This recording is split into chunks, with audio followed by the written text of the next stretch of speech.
You're missing the point of Chainsaw Man. Or at least that seems like what Tatsuki Fujimoto is talking about in his new short, Just Listen to the Song.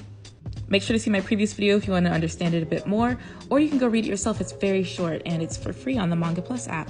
But this story seems to center around the fact that sometimes people overanalyze very simple messages. And yes, I do think he's talking about overanalysis and picking things apart without understanding the broader story. And I want to talk about Buddhism in connection to this story. The girl who talks to the main character about ghosts has a particular quote here: "Form is emptiness." This is related to the Heart Sutra, the full quote being, "Form is emptiness and emptiness is form."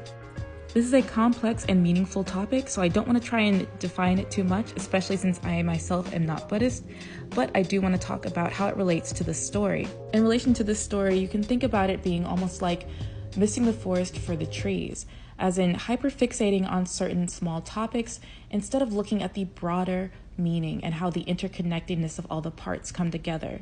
So in the story, we have the general public missing the meaning about love. And instead, everyone focuses on these tiny little details, like his cat running across the screen, or what kind of things they think they're seeing behind his head. So what is Fujimoto asking us to do? I think he wants us to keep the main themes of Chainsaw Man in mind. And I actually made a video about this a while back. You can check out my playlist for it. When I first read Chainsaw Man, I was surprised by how concise it was. So I was pretty taken aback when I saw people saying it was crazy and made no sense. There is so much heart and love in Fujimoto's works, and I think he really wants people to focus in on that. So as we move into part 2 of Chainsaw Man's story, I think Fujimoto wants us to always make sure we're keeping the broader meaning in mind and not hyperfixating on tiny, unimportant details.